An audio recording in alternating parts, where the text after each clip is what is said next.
हरिमुखे म्हणा पुण्याची गणना कोण करी.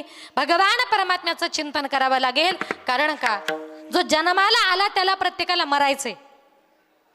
मरण अजूनपर्यंत कुणाला चुकलं नाही, पण आपण सगळ्यात जास्त घाबरतो मरणाला. बघा, एका गावात एक मनुष्य त्याने विचार केला, म्हटलं रात्रंदिवस कितीही संसार केला, कितीही प्रपंच केला, हातात काही पैसा राहत नाही, त्यापेक्षा म्हटला जातो आणि एखाद्या ठिकाणी जीवच देतो. बरं म्हटलं जीवही असा द्यायचा, एका फटक्यातच माणसाचा जीव गेला पाहिजे. त्याच्या लक्षात आलं की अरे आपल्या गावाच्या जवळून ट्रेन जाते. बरं ट्रेन आली, तिच्या खाली जीव दिला की म्हटलं माणसाचा जीव जाणार. तो मनुष्य संसाराला फार कंटाळला. रागाच्या भरामध्ये सकाळी सकाळी उठला, रागाने तो ट्रेन खाली जीव द्यायला चालला. आता ट्रेन खाली जीव द्यायला चालला, पण जाताना बरोबर तो जेवणाचा डब्बा घेऊन गेला. चालला कुठे? जीव द्यायला. आणि जाताना बरोबर जेवणाचा डब्बा घेऊन गेला, रुळाच्या मध्येच जाऊन बसला. एक जण म्हटलं अरे बाबा असा रुळाच्या मध्ये का बसलास? ट्रेन आली अंगावरून गेली तर मरशील ना. म्हटलं अरे बाबा मी मरायला चालूय. तो म्हटला का रे तू मरायला आला आणि मग जवळ जेवणाचा डब्बा कशाला? तो म्हटला साहेब चुकून जर ट्रेन लेट झालीच तर परत जेवायला. म्हणजे आलाय कुठे? मरायला. पण मरायला आला तरी सुद्धा पोटाची चिंता करतो. इतकं आपण आपल्या देहावर प्रेम करतो. पण संत महात्मे म्हणतात तुम्ही सगळे लोक मरणाला घाबरता, पण आम्ही काय केलं माहितीये? मरण माझे मरोनी गेले हो गेले, मरण माझे मरोनी गेले, मरण माझे मरोनी गेले हो गेले, मरण माझे मरोनी गेले, मरण माझे मरोनी गेले हो गेले, मरण माझे मरोनी गेले, मरण माझे मरोनी गेले.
संत महात्मे म्हणतात तुम्ही सगळे लोक मरणाला घाबरता, पण आम्ही मरणाला घाबरत नाही. का? कारण या जगामध्ये तुम्ही सगळ्या गोष्टी चुकू शकता, पण मरण नावाची गोष्ट माणसाला चुकवता येत नाही. एक सुंदर उदाहरण सांगते बघा.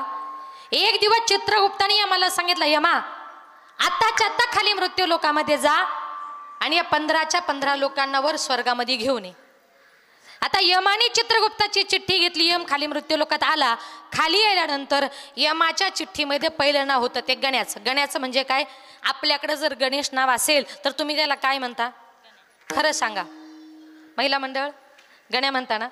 आता त्याचं नाव चांगलं गणेश होतं, पण गावातले लोक त्याला गण्या म्हणायचे. गण्या नावानं प्रसिद्ध असल्यामुळे यम प्रथम गण्याच्या घरी गेला. गण्या म्हटला नमस्कार राम राम, तुम्ही कोण आहात? त्यानं सांगितलं मी यम आहे. गण्या म्हटला का रे यमा माझ्या घरी का आलास? म्हटलं तुला घ्यायला आलो. पण अरे माझ्याच घरी का आलास? त्यानं ती यादी दाखवली. हे बघ चित्रगुप्तानं तुमच्या गावातल्या 15 लोकांची यादी दिली आणि यादीमध्ये पहिल्या नंबरला नाव तुझं आहे, म्हणून मी प्रथम तुझ्या घरी आलो. बाकीच्या लोकांना म्हटले 2-4 दिवसात न्यायचंय. आता गण्या हुशार होता. गण्याने विचार केला का गावातल्या लोकांना 2-4 दिवसात न्यायचंय, पण पहिला नंबर तर माझाच आहे. मग आपणही 2-4 दिवसामध्ये आवडीचे पदार्थ खाऊन पिऊन घ्यावे. म्हटलं आजच आता गणपती विसर्जन होईल, 9-10 दिवस काही खाता पिता आलं नाही, पण एकदा का म्हटलं गणपती विसर्जन झालं का 2-4 दिवसामध्ये आवडीचे पदार्थ खाऊन पिऊन घेऊ आणि 2-4 दिवसांनी मरू. गण्या म्हटला यमा अरे तू स्वतःहून मला घ्यायला आलास ना. आता दुपारचा 1 वाजला, मला फार भूक लागली, तुलाही भूक लागली असेल. माझ्या बायकोला मस्तपैकी 5 पक्वान्नाचं भोजन बनवायला सांगतो आणि एकदा का जेवण झालं का तुम्हाला घेऊन जा. ये म्हटलं ठीक आहे. आता गण्याच्या बायकोने पाची पकवानाचं भोजन तयार केलं, स्वयंपाक तयार झाला, ताटं वाढण्यात आली. गण्याच्या बायकोने आवाज दिला, अहो जेवण तयार आहे.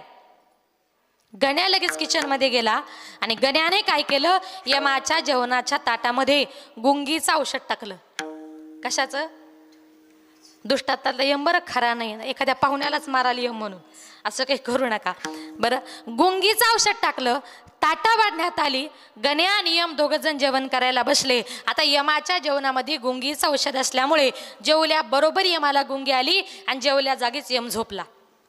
गण्याला वाटलं आता हा झोपला, 2-3 तास तरी काय हा उठणार नाही, आपल्याला आपलं मरण पुढे ढकलायचं आहे, आता हीच वेळ योग्य आहे. म्हणून गण्यानं काय केलं, यमाच्या खिशातली चिठ्ठी गुपचूप काढली आणि त्या चिठ्ठीमध्ये 1 नंबरला जे गण्या नाव होतं ना, त्या गण्या नावाची सगळी खाडाखोड केली आणि 15 नंबरला नाव लिहिलं गण्या. काय केलं, 1 नंबरचं नाव खोडलं आणि शेवटला नाव लिहिलं गण्या, कारण त्याला वाटलं यम मला सगळ्यांच्या शेवटी घेऊन जाईल. आता संध्याकाळी यमाची गुंगी उतरली. यम उठला. यम म्हटला, गण्या अरे मी तुझ्यावर फार खुश आहे. गण्या म्हटला, का रे यमा एवढा खुश कशाला झालास? यम म्हटला, हे बघ गण्या, मृत्यू लोकात अनेक वेळा आलो, अनेक लोकांच्या घरी गेलो, पण अजूनपर्यंत साधा मला कोणी चहा नाही पाजला रे.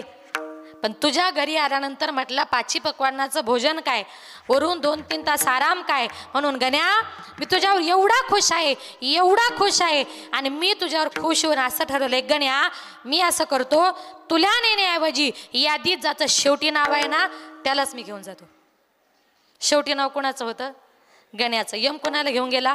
गण्याला. आणि लिहिलं कोणी? त्यानेच. म्हणजे थोडक्यात काय, या जगामध्ये तुम्ही सगळ्या गोष्टी चुकू शकता, पण मरण नावाची गोष्ट माणसाला चुकवता येत नाही. याला कारण का, माझे नाथ बाबा म्हणतात, घडोघडी काळ वाट याची पाहे, घडोघडी काळ वाट याची पाहे,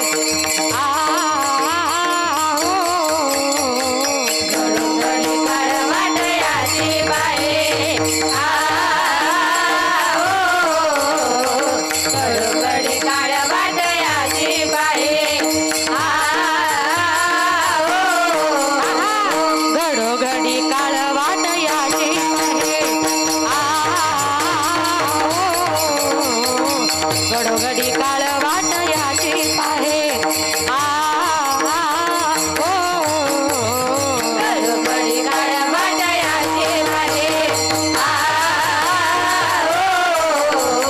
घडोघडी काळ वाट याची पाहे. अजून किती आहे अवकाश, अजून किती आहे अवकाश, अजून किती आहे अवकाश, अजून किती आहे अवकाश, अजून किती आहे अवकाश, अजून किती आहे अवकाश. हरिमुखी गाता हरपली चिंता, हरी हरी हरी मुखी गाता हरपली चिंता, हरी मुखी गाता हरपली चिंता, हरी मुखी गाता हरपली चिंता, हरपली चिंता, हरपली चिंता. नाथा बाबा म्हणतात, घडोघडी काळ वाट याची पाहे, अजून किती आहे अवकाश.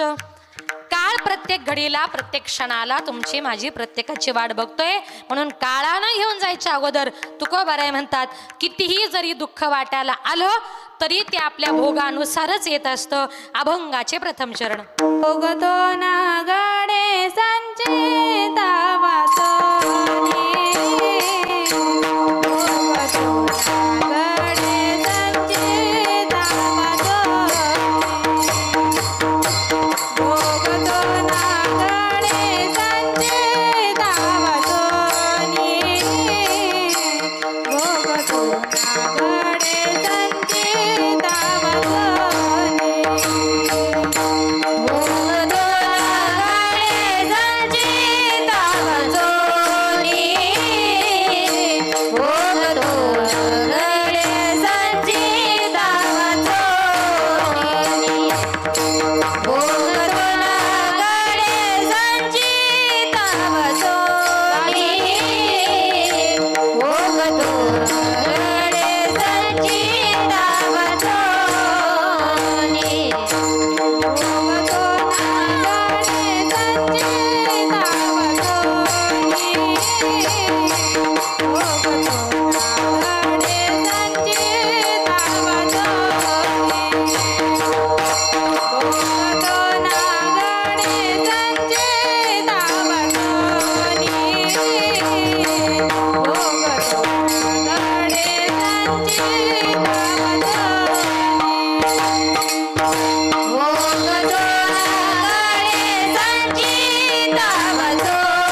वा भोगतो न घडे संचिता वाचोनी करावे ते म्हणी समाधान.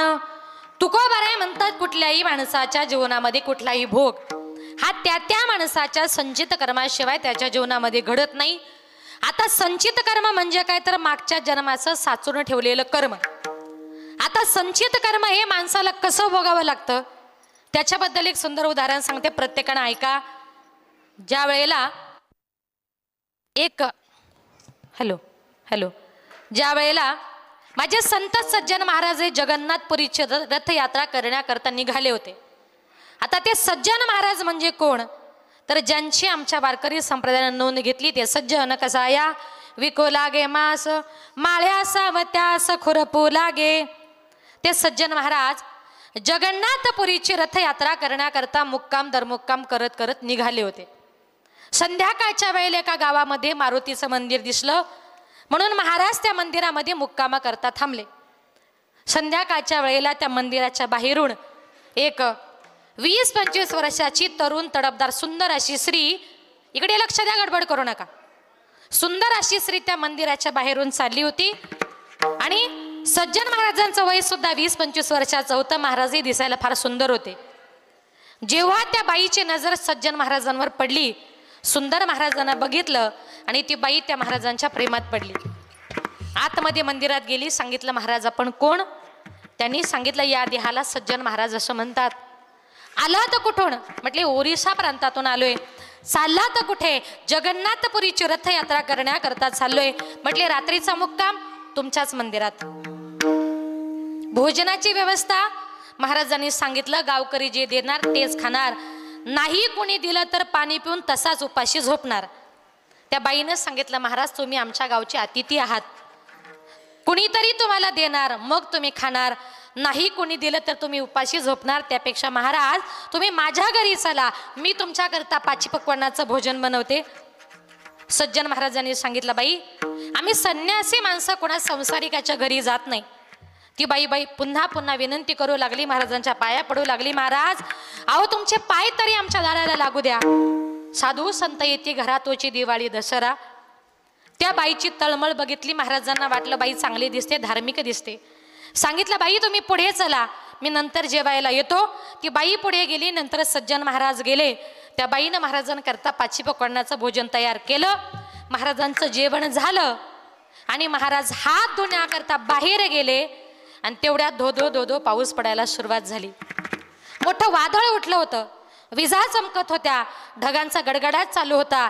काही क्षणामध्ये सगळीकडे पाणी पाणी झालं होतं. महाराजांनी सांगितलं बाई भोजन खूप सुंदर झालं, आता मी येतो म्हटल्यानंतर त्या बाईनं सांगितलं महाराज आता भोजन तर झालंय, एक रात्र मुक्कामाचा प्रश्न आहे, एवढ्या पावसात तुम्ही मंदिरात जाऊ नका, महाराज तुम्ही भिजून जाणार, महाराज पाया पडते तुमच्या.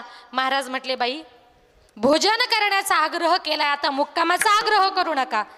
ती बाई महाराजांची विनंती करू लागली, महाराज ऐका अशा पावसात जाऊ नका, तुमच्याकरता आमच्या घरामध्ये एक सेपरेट रूम आहे, मी पहाटे तुम्हाला अडवणार नाही, तुम्हाला वाटेल तेव्हा उठून जा, पण महाराज पाया पडते तुमच्या, अशा पावसात तुम्ही जाऊ नका. पाऊस खूप पडत होता.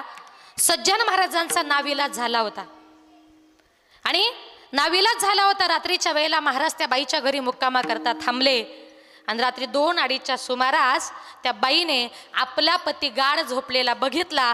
ती बाई तिथून उठली, सज्जन महाराजांच्या रूममध्ये गेली, महाराजांच्या अंगाला स्पर्श केला आणि सांगितलं उठा महाराज. महाराजांनी सांगितलं बाई रात्री बेरात्री एखाद्या परपुरुषाला हात लावताना तुम्हाला भीती वाटत नाही का, आणि तेही तुमचा नवरा घरात असताना. तिनं सांगितलं महाराज त्याच्यामध्ये भीती कसली हो. त्या महाराजांनी सांगितलं, तिनं सांगितलं महाराज तुम्हाला माझ्या नवऱ्याची भीती वाटते का हो. घरामध्ये पळत गेली, धारदार अशी कुऱ्हाड आणली आणि झोपलेल्या नवऱ्याच्या डोक्यामध्ये टाकली आणि एका क्षणात त्या बाईनं आपल्या पतीचा खून केला. सज्जन महाराज बघत होते, अरे एक स्त्री आपल्या नवऱ्याला जर मारू शकते, आता ही माझं काय करेल मी सांगू शकत नाही. खिडकीतून उडी मारली आणि जीव मुठीत घेऊन महाराज पळू लागले. त्या बाईने विचार केला की अरे ज्या महाराजांकरता मी नवऱ्याला मारलं तो नवरा मेला आणि ते महाराजही आता पळाले, जगायचं कुणा करता. आणि उद्या जर या महाराजांनी गावामध्ये सांगितलं की या बाईनं तिच्या नवऱ्याचा खून केला तर मला सगळं सोडून जेलमध्ये जावं लागेल. त्या बाईनं डाव पलटला. रात्री 2:30च्या सुमारास ती बाई बाहेर पळत आली. आरडाओरडा करू लागली, धावा, पळा, वाचवा. सगळी गावकरी मंडळी आली. काय झालं बाई? तिनं सांगितलं, कोण एक साधू महात्मा आपल्या मंदिरात आला होता. मला वाटलं चांगला असेल, त्याला मी घरी नेलं. माझ्या घरी पाची पक्वानाचं त्याला भोजन खायला दिलं. रात्री त्याला मुक्कामाला ठेवलं आणि रात्रीच्या वेळेला माझा पती गाढ झोपेमध्ये असताना या महाराजानं माझा पती गाढ झोपेमध्ये असताना त्या महाराजांनी माझ्यावर जबरदस्ती करण्याचा प्रयत्न केला. माझा पती मध्ये आला म्हणून या महाराजानं माझ्या पतीचाच खून केला. लक्ष आहे ना तुमचं? खून कुणी केला होता? तिनेच. पण आळा आला साधू महाराजांवर. हे ऐकून गावकरी सज्जन महाराजांच्या पाठीमागे पळू लागले. एक महाराज पळत होते, सगळा गाव पळत होता. काय करणार होते महाराज? गावाच्या बाहेर सज्जन महाराजांना पकडलं, धरून बांधून मारुतीच्या मंदिरासमोर आणलं. त्या बाईला तिथे हजर केलं आणि सांगितलं, बाई तुम्ही सांगा या महाराजांना मारू का जिवंत सोडू? तिने सांगितलं त्याला मारूही नका आणि त्याला जिवंतही सोडू नका. बाई तुम्ही म्हणाल तसं. तिने सांगितलं, ज्या हाताने या महाराजांना माझी आबरू लुटली, ज्या हाताने या महाराजांनी माझ्या पतीचा खून केला, या महाराजांचे दोन्ही हात तोडून टाका. काही चुकी नसताना गावकऱ्यांनी सज्जन महाराजांचे 2 हात तोडून टाकले. सज्जन महाराज तिथून निघाले, जगन्नाथपुरीला जाऊन पोहोचले आणि जगन्नाथाला सांगितलं, जगन्नाथा अरे अशी माझी काय चुकी होती? अरे मी तुझ्या यात्रेकरता रस्त्याने निघालो होतो, ती बाई मला स्वतःहून मंदिरात बोलवायला आली, मी तिच्या घरी भोजनाकरता गेलो, तिने मला मुक्कामाचा आग्रह केला, तिने तिच्या पतीचा खून केला आणि सगळा आळ माझ्यावर आणि हात तोडण्याची शिक्षा मलाच का? सज्जन महाराजांनी आपल्या जगन्नाथाने सांगितलं, महाराज शांत व्हा. तुमचे जे काही 2 हात तुटले ना, हे तुमचं आत्ताचं कर्म नाही, तुमचं मागच्या जन्माचं संचित कर्म आहे. मग सज्जन महाराज म्हटले, जगन्नाथा अरे मागच्या जन्मामध्ये असं मी काय केलं होतं का ज्याच्यामुळे माझे 2 हात तुटले? जगन्नाथाने सांगितलं, ऐका सज्जन महाराज, मागच्या जन्मामध्ये तुम्ही एक संन्यासी साधू होतात. ज्या बाईच्या घरी तुम्ही मुक्कामाला होते ना, ती बाई मागच्या जन्मात एक गाय होती आणि तिचा पती मागच्या जन्मात एक कसाई होता. तो कसाई एक दिवस गाईला घेऊन चाललेला असताना त्याच्या हातातून ती गाय सुटली. कुठे पळाली त्याला कळेना. तुम्ही तिथूनच चालले होते. त्या कसायाने विचारलं, महाराज माझी गाय इथून पळाली का? तुम्ही उजव्या हाताचा संकेत केला आणि सांगितलं, हो हो तुमची गाय या दिशेला गेली, तुमच्या मनात पाप नव्हतं. पण त्या गाईला समजलं का या महाराजानंच माझा पत्ता सांगितला. ती गायीने मनातल्या मनात विचार केला की महाराज तुम्ही माझा पत्ता सांगितल्यामुळे आता हा कसाई मला कत्तलखान्यात नेईल, माझी कत्तल करेल, पण या जन्मात नाही महाराज, पुढच्या जन्मात तुमचा काटा काढल्याशिवाय राहणार नाही. म्हणून त्या महाराजांचा काटा काढण्याकरता मागच्या जन्मातली ती गाई या जन्मात बाई झाली आणि मागच्या जन्मामध्ये तिच्या पतीने म्हणजे त्या कसायाने तिला कत्तलखान्यामध्ये कापल्यामुळे या जन्मामध्ये तिनेच तिच्या नवऱ्याला घरात कोराडीने कापला. ज्याचं कर्म त्याला. मग दोघांमध्ये माझी चुकी काय? म्हटले तुमची चुकी एकच, त्या दिवशी तुम्ही जर एका हाताने गाय दाखवली नसती. हिंदू धर्मामध्ये गोमातेला पवित्र मानतात, गो हत्येचं मोठं पाप लागतं. एका हाताने गाय दाखवल्याची शिक्षा काय या जन्मामध्ये त्या गायीमुळे त्या बाईमुळे तुमचे 2 हात तोडले गेले. म्हणून भोगतो न घडे संचिता वाचोनी. आणि म्हणून तुकोबाराय म्हणतात, करावे ते मनी समाधान. जीवनामध्ये समाधान मानायला शिकाव. संत महात्मे आपल्याला देवाच्या भजन पूजन चिंतनाचा आग्रह करतात. का करतात? संत संग धरा तुम्ही, संत संग धरा तुम्ही, हरी भजन करा. संत संग धरा तुम्ही, संत संग धरा तुम्ही, संत संग धरा तुम्ही, हरी भजन करा. संत संग धरा तुम्ही, संत संग धरा.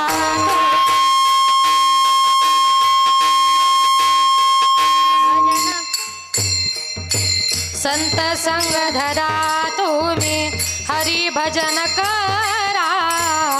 संत संग धरा तुम्ही, संत संग धरा तुम्ही,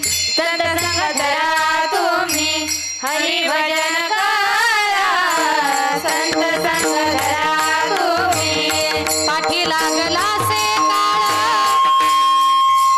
दात खातो करा करा पाठी लागला से काळा दात खातो करा करा पाठी लागला से काळ दात खातो करा करा पाठी लागला से काळा दात खातो करा उठा उठा जागा पाठी उठा उठा जागा पाठी भय आले मोठे उठा उठा जागा पाठी उठा उठा जागा पाठी उठा उठा जागा पाठी भयाले मोठे उठा उठा जागा पाठी संत संग धरा तुम्ही हरिभजन करा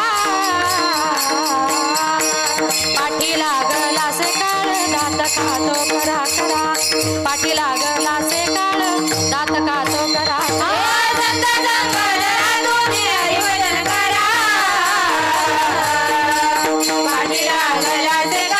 दात खातो करा करा पाठी लागला से काळ दात खातो करा करा करा करा संत संग धरा तुम्ही हरिभजन करा पाठी लागला से काळ दात खातो करा करा काळ आपल्या पाठीशी लागलाय म्हणून काळाने घेऊन जायच्या अगोदर आपल्याला देवाचं चिंतन करायचंय मग संत महात्मे म्हणतात आपण काय करतो माहितीये आपलं संपूर्ण आयुष्य आपण संसारामध्ये खर्च करतो पण संतांचं असं म्हणणं आहे बघा माणसाचं एकदा का 50च्या पुढे वय गेलं का 50च्या नंतर कुठलं वय सुरू होतं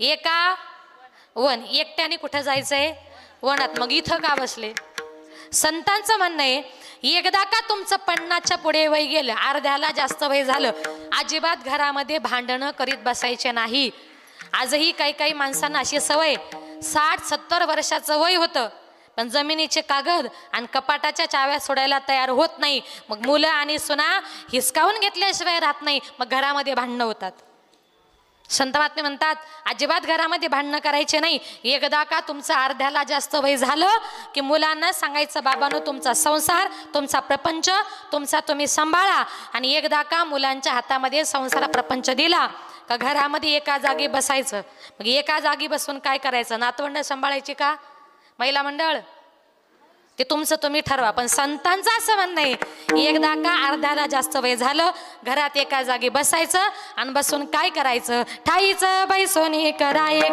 चित्त ठाईचं बाई सोनी करा एक चित्त ठाईचं बाई सोनी करा एक चित्त ठाईचं बाई सोनी करा एक चित्त आवडी आनंदाळ बाबा आवडी आनंदाळ बाबा आवडी आनंदाळ बाबा ठाईचं बाई सोनी करा एक चित्त आवडी अनंत आळवावा इकडे तिकडे जाण्याची गरज नाही घरात बसा घरातच हरिपाठ करा ज्ञानेश्वरी वाचा काकडा करा देवाचं चिंतन करण्याकरता वनात जाण्याची गरज नाही न लगते सायास जावे वनांतरा सुखे येतो घरात बसून देवाचं चिंतन केलं देव तुमच्या घरी येईल हृदयामध्ये संसार प्रपंच साठवू नका आणि जर साठवलं तर काय होतं ऐका एका गावात एक बाबा मरणार आणि तेवढ्यात त्या बाबाची वाचा गेली कळतं ना तुम्हाला बरं वाचा गेल्यानंतर ते बाबा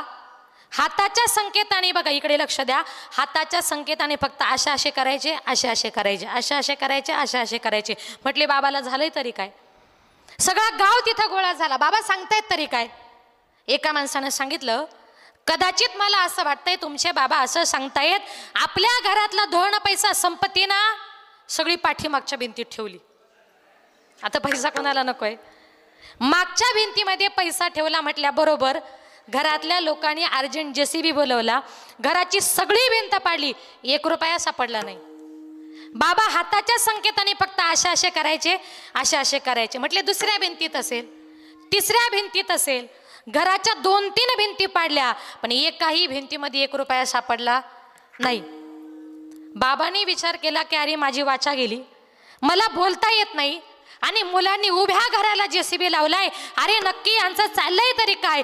अक्षरशः बाबा तोंड जोडायचे आणि तोंड जोडून बाबा हाताच्या संकेताने फक्त असे करायचे ना असेच करायचे. मुलं म्हटले आपले बाबा इतकं तोंड जोडून सांगताय म्हणजे नक्कीच आपल्या बाबांनी कुठेतरी लाखो रुपये खजिना दाबून ठेवलाय. बाबा सांगण्याचा प्रयत्न करतायत पण बाबाला काही बोलता येत नाही. काही करून म्हटले बाबा मरायच्या अगोदर बाबाचे लाखो रुपये खजिना आपल्याला भेटला पाहिजे. काय करावं म्हटले.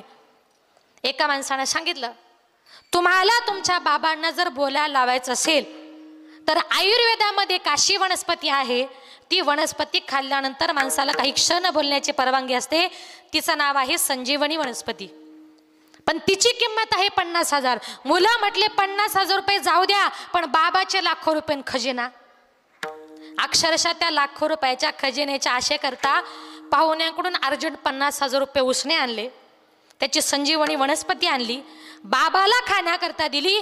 बाबाने ती वनस्पती खाल्ली आणि काही क्षणातच बाबा बोलायला लागले.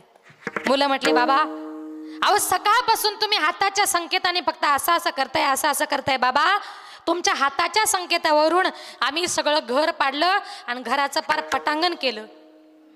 बाबा तुम्हाला बोलायला लावण्याकरता आता 50,000ची वनस्पती आणली. बाबा एका मिनिटाच्या आत पटकन काहीतरी बोला. बाबा म्हटले पोरांनो अरे माझी जीव जायची पाळी आली. मी तुम्हाला सकाळपासून जीवाच्या आकांताने एकच सांगतोय आपली ती पीठ चाळायची चाळण आहे ना ती काल शेजारच्या बाईने नेली. आता मला सांगा 20 रुपयाच्या चाळणी करता बाबा कितीला पडले हो. याला कारण का आयुष्यभर या हृदयामध्ये साठवलेला संसार आणि प्रपंच. तुकोबाराय म्हणतात त्या संसाराला त्या प्रपंचाला तुम्ही कितीही जरी हृदयामध्ये स्थान दिलं हा संसार कसा आहे. एरती माई के दुःखाची जनिती. एरती माई के दुःखाची जनिती. एरती माई के दुःखाची जननी. एरती माई के दुःखाची जननी. एरती माई के दुःखाची जनिती. एरती माई के दुःखाची जनिती. एरती माई के दुःखाची जननी. एरती माई के दुःखाची जननी. नाही आदी अंती अवसान. नाही आदी अंती अवसान. नाही आदी अंती अवसान. नाही आदी अंती अवसान. एरती माई के दुःखाची जनिती. एरती माई के दुःखाची जनिती. नाही आदी आदी अवसान. नाही आदी आदी अवसान. नाही आदी आदी अवसान. नाही आदी आदी अवसान. एरती माई के दुःखाची जननी. एरती माई के दुःखाची जननी. एरती माई के दुःखाची जननी. दुःखाची जननी. दुःखाची जननी. दुःखाची जनिती. दुःखाची जनिती. एरती माई के दुःखाची जनिती. नाही आदी अंती अवसान. तुकोबाराय म्हणतात ज्या दुःखरूपी संसारावर आपण प्रेम करतोय ना हा संसार आपल्या जन्माच्या अगोदरही आपल्याबरोबर नव्हता आणि आपण मेल्यानंतर सुद्धा तो आपल्याबरोबर येणार नाही. नाही आदी अंती अवसान. आपल्याबरोबर येणार आहे ते अखंड भगवान परमात्म्याचं केलेलं नामचिंतन. आणि म्हणून संत महात्मे म्हणतात भगवान परमात्म्याने आपल्याला हा जो काही देह दिलाय हा देह कसा आहे की संत महात्मे म्हणतात हा देह जो आपल्याला प्राप्त झालाय हा देह हा पाचाचा अनिला उसणा शेकी ज्याचा त्याला देणे पडे. पंचतत्वाचा देह काळाकडून आपण उसणा घेतलाय. ज्याचा घेतलाय त्याला परत द्यायचा आहे. म्हणून संत महात्मे देवाचं चिंतन करण्याचा आग्रह करतात. बाबांनो तुम्ही हरिपाठाला जा, तुम्ही कीर्तनाला जा, तुम्ही भजनाला जा, कुठेतरी जा पण आपला उद्धार करून घ्या. आणि एवढंही सांगून जर तुम्ही ऐकलं नाही तर माझे नाथ बाबा म्हणतात, हे जरी नाही काल मग दुसरा येईल, हे जरी नाही काल, हे जरी नाही काल मग दुसरा येईल, हे जरी नाही काल. सरते शेवटे बा काळ बांधून नेईल, सरते शेवटे बा, सरते शेवटी बा काळ बांधून नेईल, सरते शेवटी बा.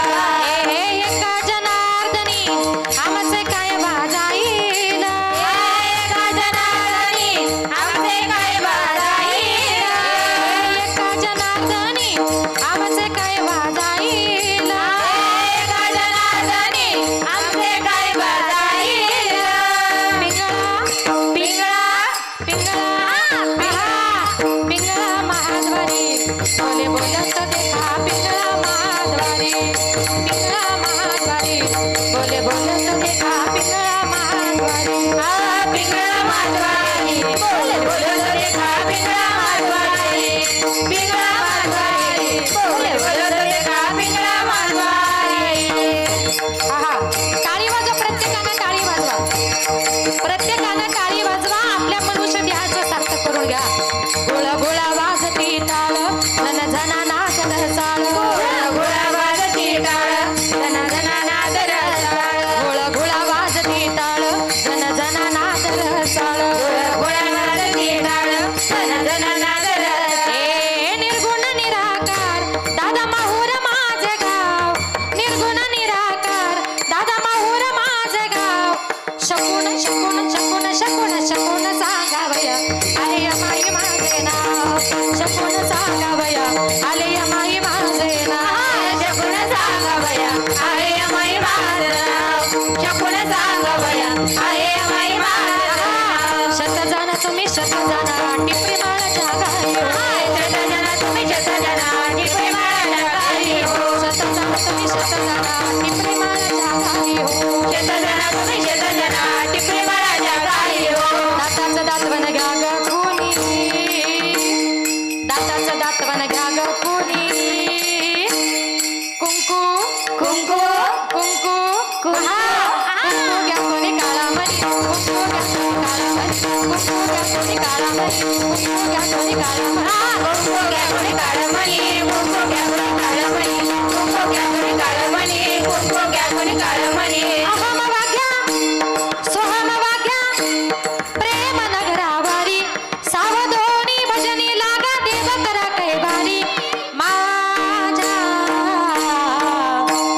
मल्हारीची वारी, मल्हारीची वारी, माझ्या मल्हारीची वारी, मल्हारीची वारी, माझ्या मल्हारीची वारी, मल्हारीची वारी, माझ्या मल्हारीची वारी, मल्हारीची वारी. करुणी उचित ओ करुणी उचित प्रेम घाली हृदयात,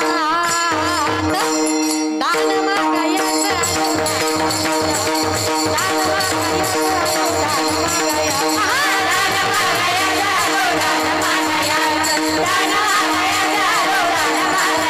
या शेजारणीनं, या शेजारणीनं, या शेजारणीनं बरं नाही केलं ग बया, बया बया काय बरं नाही केलं हो, आणि मला पंढरीला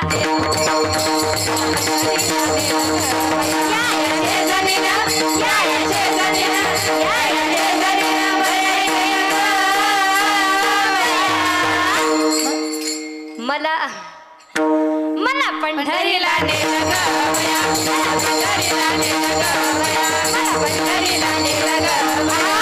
पिंगळा माधवारी बोले बोलत देखा, पिंगळा माधवारी, पिंगळा माधवारी बोले बोलत देखा, पिंगळा माधवारी, पिंगळा पिंगळा पिंगळा पिंगळा पिंगळा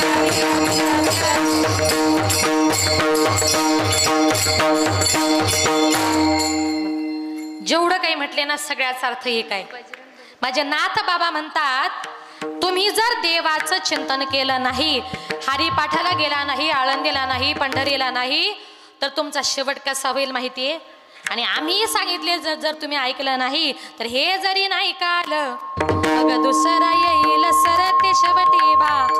काळ बांधून नेईल एका जनार्दनी आमचे काय बाजाईल पिंगळा पिंगळा पिंगळा पिंगळा पिंगळा महाद्वारी बोले बोलतो देखा पिंगळा महाद्वारी. तुम्ही जर आमचं ऐकलं नाही तर एक दिवस तुमचा शेवट चांगला होणार नाही, तुम्हाला नरकात जावं लागेल. म्हणून संत महात्मे म्हणतात जरा संतांचं ऐकत जा. काही काही लोकांना जीवनामध्ये कधीच कोणाचं ऐकत नाही हो. एक दिवस एक बाई ब्राह्मणाकडे गेली, ब्राह्मणाला सांगितलं ब्राह्मण दादा मला जरा सत्यनारायणाची पूजा करायची, काय करावं लागेल. ब्राह्मणानं तिला सगळी यादी तयार करून दिली. जाताना सांगितलं बाई सत्यनारायणाची पूजा करायची म्हटल्यानंतर लक्ष्मी नारायणाचा जोडा असावा लागतो. तिने सांगितलं माझे पती तर परदेशात राहतात. मग ब्राह्मणाने सांगितलं बाई तुम्हाला पूजा करता येणार नाही, दुसरी जोडी बसवा. ती म्हटली असं कसं, खर्च मी करणार म्हणजे पूजा मलाच करायची. ती बाई जरा पुढची हुशार होती. पुढची हुशार कळतं ना तुम्हाला, त्या पुढच्या हुशार बायका गावात कोणाचं ऐकत नाही. ती म्हटली पुरुष लोक कसे, एखाद्या पूजेला जर बसले आणि तिथे जर त्यांची बायको हजर नसेल तर खिशामध्ये बायको म्हणून काय घेऊन बसता हो, सुपारी. किती जोरात सुपारी म्हटले बघा. मग पुरुष लोक जर पूजेला बायको म्हणून सुपारी घेऊन बसतात तर आमच्या करता नवरा म्हणून काही ऑप्शन. ब्राह्मणानं सांगितलं बाई अजून तर शास्त्रात तसं काहीच नाही. ती म्हटली असं कसं, पुरुषांकरता सुपारी आहे म्हणजे आमच्या करता नवरा म्हणून काहीतरी असेलच ना. हवं तर तुम्ही थोडासा शास्त्राचा अभ्यास करा. त्या ब्राह्मणाला असा राग आला, त्यानं शास्त्राचं पुस्तक घेतलं, 2-4 पानं पलटली, म्हटलं बाई सापडलं. ती बाई म्हटली पटकन सांगा. ब्राह्मण म्हटला बाई पुरुष लोक जर पूजेला बायको म्हणून सुपारी घेऊन बसतात ना तर तुम्ही नवरा म्हणून एखादा मोठा बटाटाच घेऊन बसा. म्हणजे जे लोक ऐकत नाही त्यांच्याकरता हा उपाय. आपल्यापेक्षा वयानं ज्ञानानं मोठं असणाऱ्या माणसांचं जर ऐकत जा. बघा एका गावात एक सुनबाई आपल्या सासूरासारखी घरात घ्यायची बाहेर काढायची, घरात घ्यायची बाहेर काढायची. सकाळपासून दुपारपर्यंत तिचा रोजचा तेवढाच उपक्रम. एक मातृभक्त गेला आणि म्हटला बाई अहो 2-3 दिवसापासून मी तुमची गंमत बघतोय, तुम्ही उठल्या का तुमच्या सासूला घरात घेता बाहेर काढता, घरात घेता बाहेर काढता, अहो किती त्रास देता. ती म्हटली दादा मी अजिबात त्रास वगैरे देत नाही, मी सकाळी उठले का व्यायाम करते व्यायाम. तो म्हटला असं सासूला आत बाहेर काढून कोणी व्यायाम करता का. ती म्हटली दादा खरं सांगू का तुम्हाला, मी रामदेव बाबांची कट्टर भक्त आहे आणि मी सकाळी उठले का टीव्हीला पहिले रामदेव बाबांची योगासन लावते आणि त्याच्यात रामदेव बाबांनी असं सांगितलंय सास को अंदर ले लो सास को बाहेर छोडो, सास को अंदर ले लो. आता रामदेव बाबा काय म्हणतात, सासूला आत घ्या बाहेर काढा. म्हणजे तुम्ही जर त्याचा गैरअर्थ करत असाल तर त्याला बाबा तरी काय करतील. म्हणजे आपल्याला जर कळत नसेल तर दुसऱ्याला विचारा. संत महात्मे म्हणतात इतका सुंदर नरदेह आपल्याला प्राप्त झालाय, कोण कधी जाईल याची गॅरंटी नाहीये. आज या ठिकाणी बसलोय बोलतो हेच खरंय. बघा आज या परिवारातून एक रुक्मिणी या जगातून या विश्वातून निघून गेली. कोणाचाही संसार असू द्या, संसारातून पती निघून गेला तर त्या पत्नीचा संसार अर्धवट राहतो आणि पत्नी जरी निघून गेली तरी त्या पतीचा संसार अर्धवट राहतो. का तर संसार हा एकट्याचा नाहीये, दोघा नवरा बायकोला मिळून आनंदाने तो करायचा आहे. अरे जगाच्या बापानं सुद्धा एकट्याने संसार केला नाही, आपण करू शकतो. जगाचा बाप पांडुरंग परमात्मा रुक्मिणी मातेला काय म्हणतो माहितीये, तुझ्या विना वैकुंठाचा कारभार चालना, एकल्या विठुरायाला हो संसार पेलना. टाळ वाजव ना. तुझ्या विना वैकुंठाचा कारभार चालना, एकल्या विठुरायाला हो संसार पेलना. तू सकाळची आई साता जन्माची पुण्याई, घेई पदरात मावरी छाया दरबाई. तुझे थोरावे महान तिन्ही लोकी तुला मान, देवर दान हो तुझ्या पालखीचे होई. रखुमाई रखुमाई रखुमाई रखुमाई रखुमाई रखुमाई रखुमाई रखुमाई. तुझ्या विना वैकुंठाचा कारभार चालना, एकल्या विठुरायाला हो संसार पेलना. बघा जगाच्या बापानं सुद्धा एकट्याने संसार केला नाही, आपण करू शकतो. म्हणून संत महात्मे म्हणतात की संसार हा आनंदाने करायचा आहे, आनंदाने त्याच्यामध्ये आपल्याला जीवन जगायचे. कारण का भोगतो न घडे संचिता वाचोनी. कितीही जरी दुःख वाट्याला आलं तरी करावे ते मनी समाधान. मग कितीही जरी दुःख वाट्याला आलं तरी कुठल्याही गोष्टीचा खेद मनामध्ये बाळगायचा नाही. अभंगाचे दुसरे चरण. मनोनी मनी मानून खेदो, मनोनी मनी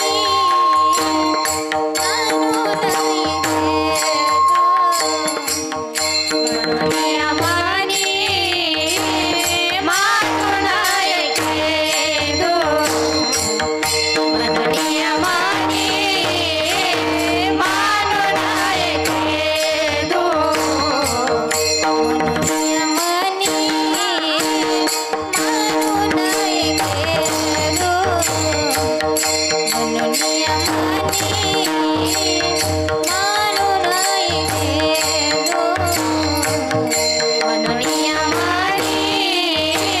मानून खेदो,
मनोनिया मनी मानू नये खेदू म्हणावा गोविंदू वेळोवेळा.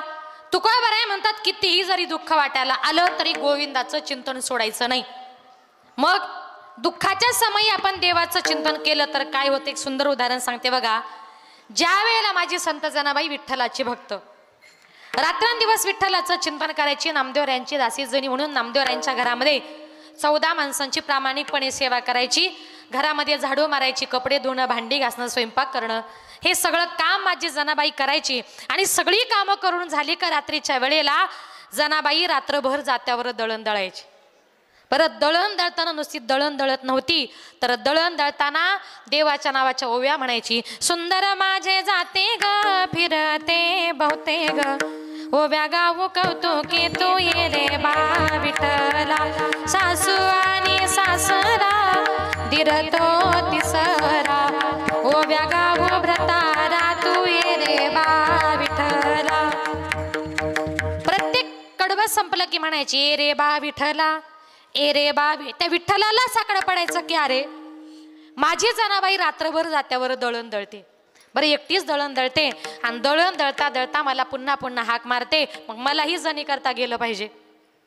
मग देवानं सुद्धा जावं आणि जनाबाईला दळण दळू लागावं. एक दिवस दळण खूप होतं, दळण दळता दळता देवाला खूप घाम आला, म्हणून देवाने आपल्या गळ्यातले सगळे दागिने काढले, जनाबाईच्या मांडी खाली ठेवले. दोघं जण छान दळण दळतायत, गप्पा मारतायत. दळण दळता दळता गप्पा मारता मारता पहाटेचे 4 वाजले, देवाला कळालंच नाही. तिकडे वारकरी मंडळी मंदिरामध्ये आली आणि वारकऱ्यांनी आवाज दिला, उठा पांडुरंगा प्रभात समय पातला,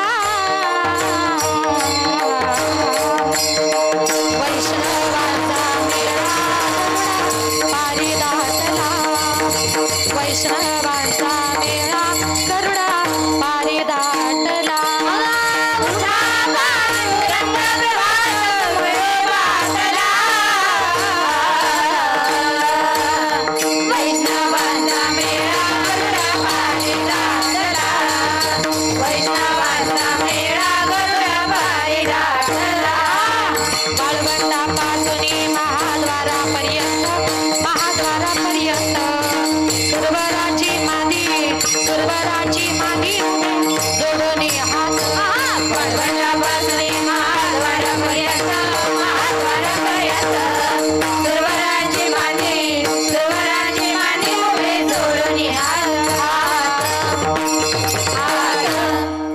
वारकऱ्याने आवाज दिला, देवा उठा पांडुरंगा प्रभात समय पातला,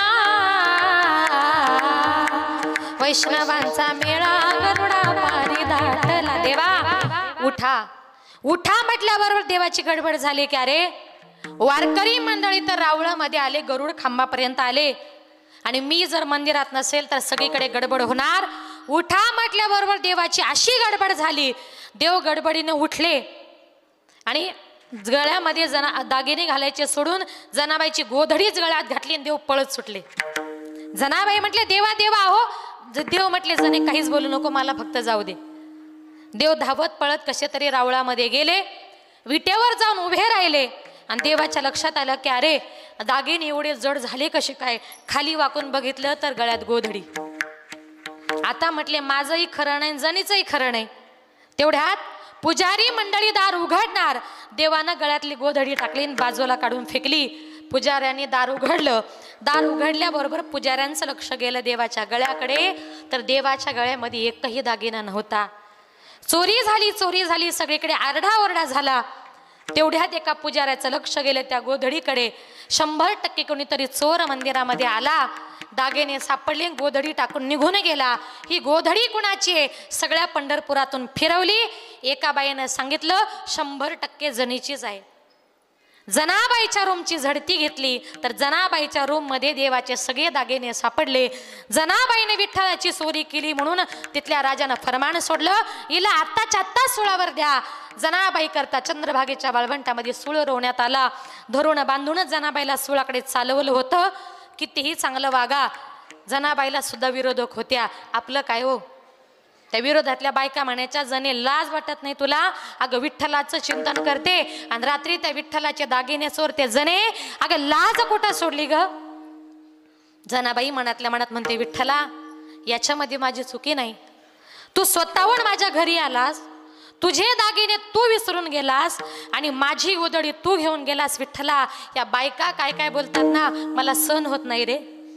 जनाबाई त्या देवाला म्हणते, असा का रे विठ्ठला तू केलास कावा, अलंकार विसरून गेलास देवा, वाकळ नेली तू खांद्यावरी, आळ चोरीचा माझ्यावरी.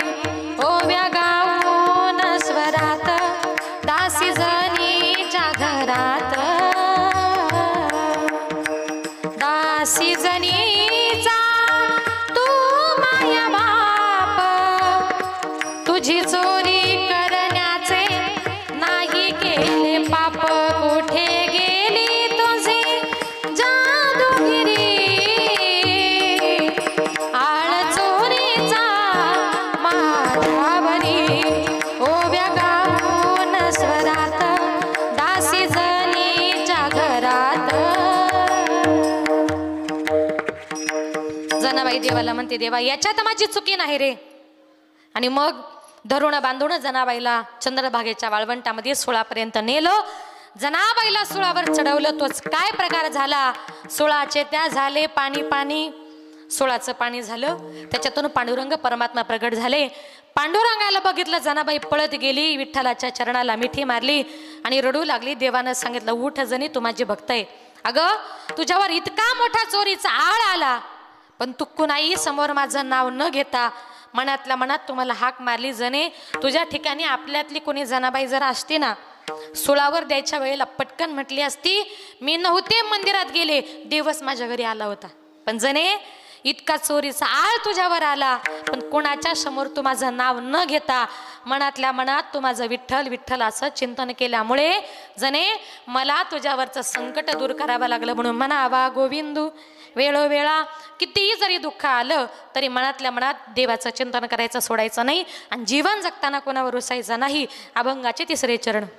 करुसावे न लगे बहुता आणि करुसावे न लगे बहुता आणि करुसावे न लगे बहुता आणि करुसावे न लगे बहुता.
रुसावे न लगे बहुता आपुल्या संचिता वाचोनिया.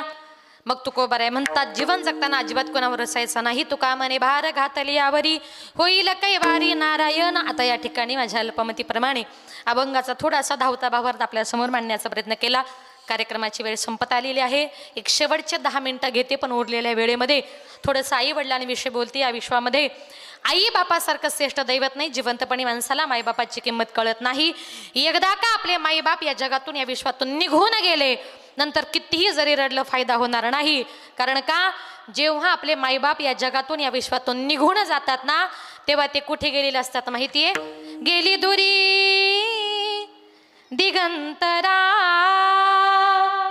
पुन्हा येणे नाही घरी. विजला हो नंदादीप कशी जाऊ मी मंदिरी. लाडकी माझी आई वाट पहा ती कैवारी. भोळी रखुमाई गेली झाली उदास पंढरी. श्रद्धांजली देता थर थरे माझी काया, राहू दे रे माझी आई मोक्षपदी देवराया. एकदा का एखादा कीर्तन संपलं, प्रवचन संपलं, आपण देवाला म्हणतो देवा माझ्या आईला माझ्या बापाला मोक्ष पदाने, पण अरे जिवंतपणी आपले मायबाप हे सगळ्यात महत्वाचं दैवत आहे. एकदा का आपली आई आपल्याला सोडून गेली ना, शेजाऱ्याच्या आईला, दुसऱ्याच्या आईला प्रेमानं तुम्ही कितीही जरी हाका मारल्या ना, सोडून या गेली आई माय लेकरांना, सोडून या गेली आई माय लेकरांना. आई आई आई हाका मारू मी कुणाला, आई आई आई हाका मारू मी कुणाला. आई आमच्यासाठी कष्ट केले फार, सोडून या गेली आई सारा परिवार. लेकी सुना रडत बसती काना कोपऱ्याला, आठवण येते आई त्याच घडीला. सोडून या गेली आई माय लेकरांना, आई आई आई हाका मारू मी कुणाला, आई आई आई आई म्हणू मी कुणाला. एकदा का आपली आई या जगातून या विश्वातून निघून गेली ना, शेजारच्या आईला, दुसऱ्याच्या आईला प्रेमानं तुम्ही कितीही आई म्हणा, शेजारची आई आपली आई कधी होऊ शकत नाही. आणि ऐका, जोपर्यंत आपल्या माहेरामध्ये आपली आई जिवंत आहे तोपर्यंतच मुलींनो आपल्या माहेरामध्ये आपल्याला किंमत असते. जोपर्यंत आपल्या माहेरामध्ये आपली आई जिवंत आहे तोपर्यंत त्या मुलीची पिशवी कधी रिकामी जात नाही. पण ज्या दिवशी आपल्या माहेरातून आपली आई निघून जाते ना, त्या दिवशी आपली पिशवी रिकामी झाली असं समजा.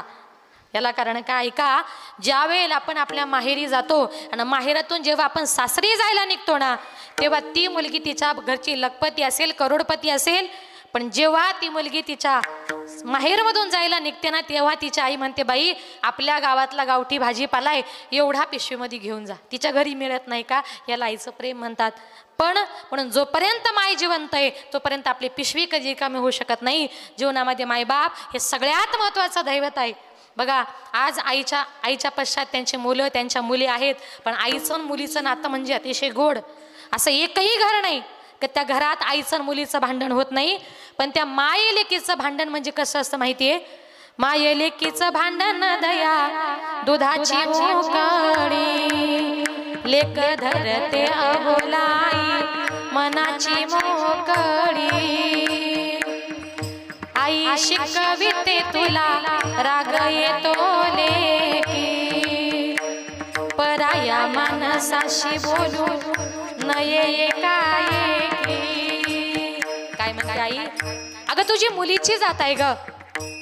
आता लोक चांगले राहिले नाही, रस्त्यावर चालताना पटकन परक्या पुरुषाशी बोलू नये, अशा प्रकारचे संस्कार आई आपल्या मुलीवर करत असते हो. आणि आपल्या मुलींवर संस्कार करता करता आपल्या मुली लहानाच्या मोठ्या कधी होतात हे माईबापाला सुद्धा कळत नाही. एक दिवस अचानक मुलीचं लग्न होतं आणि मुली पर घरी निघून जातात.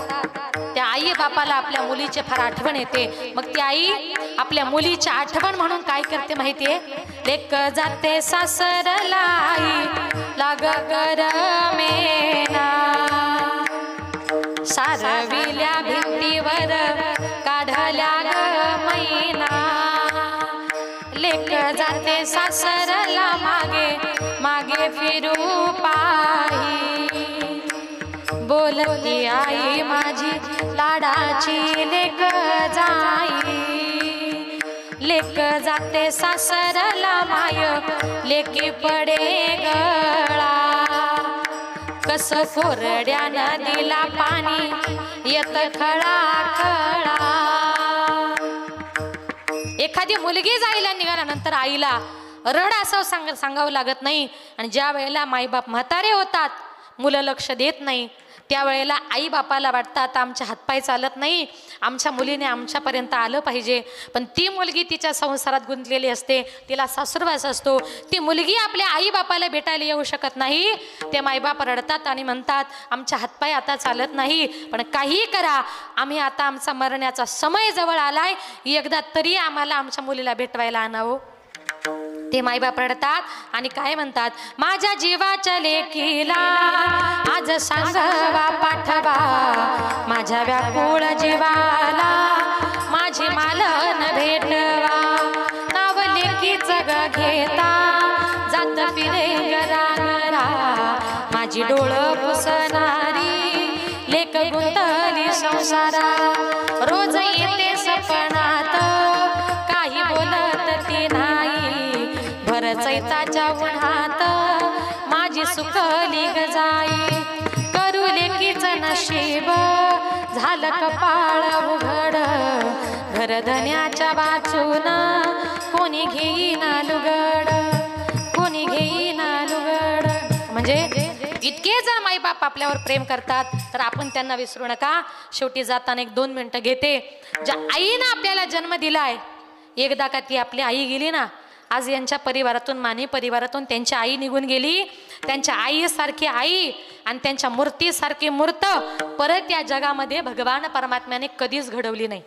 आई तुझ्या मूर्तीवाणी या जगात मूर्ती नाही, आई तुझ्या मूर्तीवाणी या जगात मूर्ती नाही. इको मिठ्या अनमोल जन्म दिला गाई, तुझे उपकार फिटणार नाही. अनमोल जन्म दिला गाई, तुझे उपकार फिटणार नाही. बालपणी मी खेळत खेळत दिसत होत ताना, अमृताहुनी गोड पाजला तुपाना. बालपणी मी खेळत खेळत दिसत होत ताना, अमृताहुनी गोड पाजला तुपाना. तुझ्या या उपकाराची कधी जाणीव झाली नाही, अनमोल जन्म दिला गाई, तुझे उपकार फिटणार नाही. अनमोल जन्म दिला गाई, तुझे उपकार फिटणार नाही. शाळेतून घरी येताना कधी उशिरा मजला होई, गल्लोगल्ली पाहत फिरशी मला तू गाई. शाळेतून घरी येताना कधी उशिरा मजला होई, गल्लोगल्ली पाहत फिरशी मला तू गाई. तुझ्या या प्रेमाची कधी जाणीव झाली नाही, अनमोल जन्म दिला गाई, तुझे उपकार फिटणार नाही. अनमोल जन्म दिला गाई, तुझे उपकार फिटणार नाही. आई तुझ्या मूर्तीवाणी या जगात मूर्ती नाही, अनमोल जन्म दिला गाई, तुझे उपकार फिटणार नाही. अनमोल जन्म दिला गाई, तुझे उपकार फिटणार नाही. अशा प्रकारे त्या मायबापाचे उपकार आपल्याच्यानं कधी फिटणार नाही. सगळ्या जगाला विसरा, मायबापाला विसरू नका. एकदा सर्वांनी मोठ्या प्रेमाने भजन करा. कीर्तनरूपी सेवा संपवते, पण भजन झाल्यानंतर 5 मिनिटं कुणीच उठायचं नाही. विठोबा रखुमाई,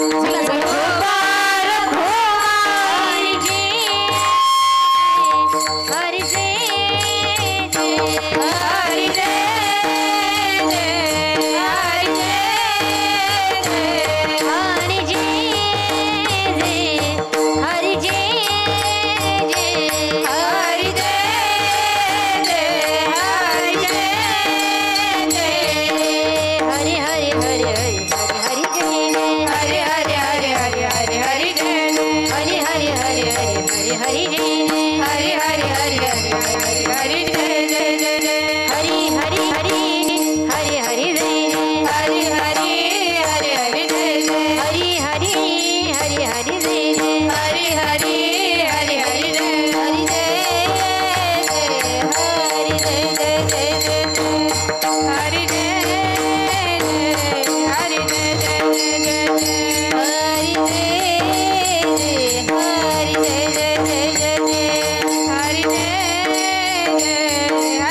कुमाई जय जय विठोबा रखुमाई विठोबा रखुमाई जय जय विठोबा रखुमाई विठोबा रखुमाई विठोबा रखुमाई विठोबा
आज या ठिकाणी कैलासवासी गंगा भागीरथी शांताबाई सादराव माने यांच्या प्रथम पुण्यस्मरणाच्या निमित्ताने आज या ठिकाणी जी काही कीर्तनरूपी सेवा आयोजित केली त्यांच्या पश्चामध्ये गोवर्धन भाऊ सादराव महाने, वसंत भाऊ सादराव महाने, बाळासाहेब भाऊ सादराव महाने, मुलगी आहे आशाताई सुदाम वहाडणे आणि आदरणीय श्री सोमनाथ भाऊ सुदाम वहाडणे त्यांचा नातू, त्यांचा खूप मोठा असा हा परिवार आहे.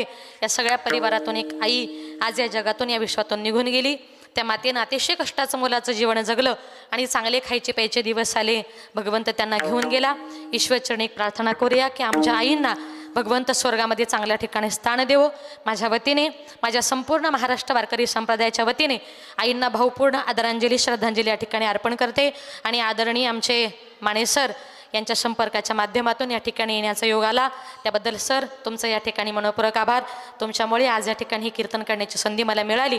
आणि या कीर्तनाकरता ज्याने 2 तास गोड अशी मृदुंगाची सेवा दिली त्या महाराष्ट्रातील एक नामवंत महिला मृदुंगाचार्य, महाराष्ट्रामध्ये महिलांमध्ये ज्यांचं 1 नंबरला नाव आहे त्या नाशिकवरून आलेल्या आमचे यशोदाताई साळुंके यांनी अतिशय गोड अशी मृदुंगाची सेवा दिली.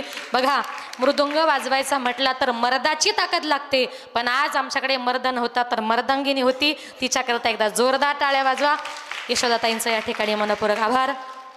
ज्यांनी गोड असं गायनाचं काम केलं त्या माझ्या विद्यार्थिनी युवा कीर्तनकार भूमिताई पाटील, युवा कीर्तनकार श्रावणी आव्हाड, युवा कीर्तनकार आरती मेमाने, युक्ती पाटील, आमची श्रावणी आणि पाठीमागे ज्या विद्यार्थिनी आहेत त्या आमच्या ध्येयपूर्ती मुलींची वारकरी शिक्षण संस्था, माझी छोटी बहीण सुनीताताई गजे हिच्या संस्थेतल्या विद्यार्थिनी आज या ठिकाणी आल्या, गोड नाचल्या, नाचू कीर्तनाची रंगी. या सगळ्या टाळकऱ्यांचं, गुणीजनांचं एकदा जोरदार टाळ्या वाजवून स्वागत करा.